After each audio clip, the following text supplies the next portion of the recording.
change that is here upon us. And when you see the stellar lineup that President Obama has placed into the positions of high power within this government to deliver the promises to the nation's first Americans.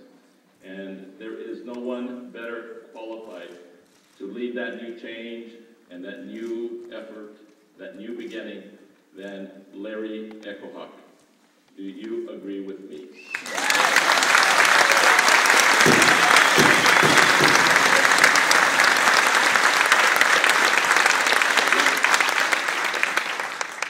Everyone who is here is part of a family, and everyone who is here knows that we are where we are today because of our parents, our brothers, our sisters, our children, our grandparents, all of those who are part of our family. And I see so many people of the echohawk family who I have known for a very, very long time. And John, Lucille, and everybody else. Will the echohawk family please stand up and let's recognize them for what they have done for Indian country, for America.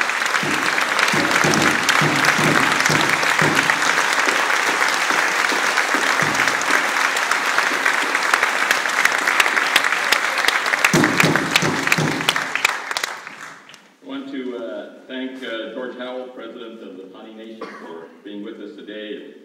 Alonzo Kobe, the chairman of the Shoshone-Bannock tribes as well, and a number of other people who are here. But let me just say this. I'm going to make 3 quick points. The first is the people that we are bringing into this administration. When you think about Kim Teehee working in the White House, being a member now of setting the full domestic agenda for the United States of America, that is huge because we have somebody in the White House who will not only be there next to the president, but every day making sure that Indian country is not forgotten, as it often has been in the history of these United States. When you think about Jody Gillette as the deputy director for the White House Domestic Policy Council, that furthers that assurance that we are going to have the right kind of presence in the White House. When you think about this Department of Interior, yes, today is a celebration of Larry Echohawk and his effort and the blessing and support that he will need to make sure that we succeed in this agenda.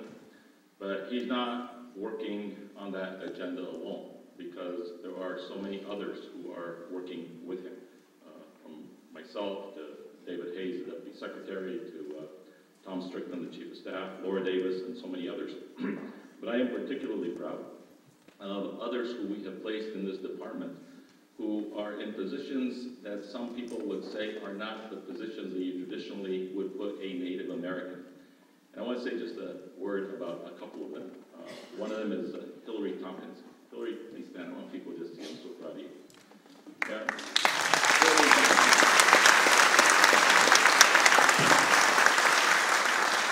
Solicitor General of the Department of the Interior. That means that she oversees a legal team of some 500 lawyers that represent the United States of America and the Department of Interior on thousands of legal matters every day. And it is the first time in the history of America that we have someone of her background and her story in that position as Solicitor General. I am so proud of her, so proud of her family. Mike Connor. Mike Connor, Commissioner of Reclamation. Mike Connor is another one of those life stories where we're placing somebody in charge of the waters of these United States. He is in charge of the water that produces 4/5 of all the produce in the United States of America. He's in charge of the water supply that delivers water to some 35 million Americans in the United States of America. He and David Hayes and I are on the way to California to deal with one of the most difficult water issues of our time. So Hillary and Mike and Larry Echohawk and all of the people who are part of this Department of Interior, I thank you because together we are going to make a huge difference. Now let me just say a second thing about the agenda.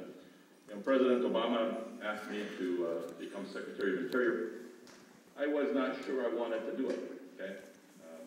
As John and Lucille, who are in the audience, know so well, we worked very hard to do what had not been done in Colorado ever, and that is to elect someone of my background and my traditions to become a United States Senator, and before that to be Attorney General of my state. And so when the President asked if I would do it, I said no on many occasions. And my colleagues in the U.S. Senate were telling me, you shouldn't do it because it is better to be a U.S. Senator than it is to be Secretary. And the only position that you should ever accept in the administration would be if you are offered the position of Attorney General or Secretary of State. That's the trade-off. You give up a U.S. Senate seat, you go and you take one of those positions. But you don't give it up to be Secretary of the Interior. I thought about that for a long time. But in my conversations with the President-elect and some of his key people over time, I became convinced that I would rather be Secretary of the Interior than I would be Attorney General or Secretary of State.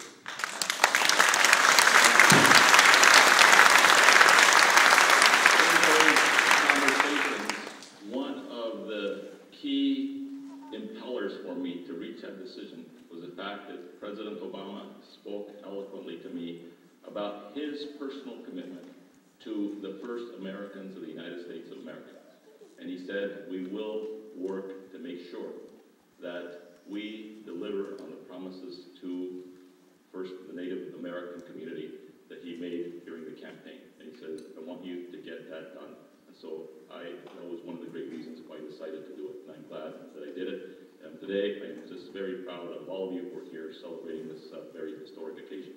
Now, let me say, as we take on this mantle of responsibility, Larry Echohawk moves forward as Assistant Secretary for Indian Affairs, we all know that the challenges are out there. We know that we can identify the huge issues that affect Indian country. We know we can put the quantum, if you will, of the problems that we face in law enforcement and the difficult issues with the crime rates that we have in Indian country. We know we can quantify the level of unemployment, which in some places has been a depression ever since before there was a depression in terms of the unemployment rates and the other economic conditions that we face in Indian country. And we know we can put together the information, the statistics relative to the challenges that we face in our schools and the almost 50,000 Native American children that we have going to schools in our Indian schools. We know we can pinpoint the healthcare issues that we have in Indian country. So, while today is a new beginning, let us also understand that we have some very, very difficult challenges ahead of us. But I am convinced that when you bring the right people together, that we will be able to get things done. Just yesterday, Larry and I were in a meeting over at the executive building with Vice President Biden. And we were talking about what we were going to do with respect to law enforcement issues in Indian country, as well as the economic recovery dollars which we are spending in Indian country. We have about $2.3 billion that have come in as a part of the economic recovery package, which are going to be invested in schools across Indian country, roads, and healthcare clinics, and a whole host of other things. And as I was sitting there with Larry and the Vice President, I was thinking about how great of an opportunity this is. But it is just the beginning. There's so much more that we have to do. And I look very much forward to working closely with Larry and with all of the entire staff and the Assistant Secretary of Indian Affairs and the BIA and the BIE in dealing with all of these issues. Let me finally just say that perhaps because I have known the Echohawk family for so long, I was thinking about my own feelings this morning. There's a word in Spanish called orgullo. Orgullo means pride. In some sense, it has a deeper feeling and meaning in Spanish. But that's how I feel today. I feel orgullo that I know Larry Echohawk, that I know his family, and that we have the opportunity to really work on these issues that affect so many people here in the United States of America. So thank you all for joining us in this great celebration.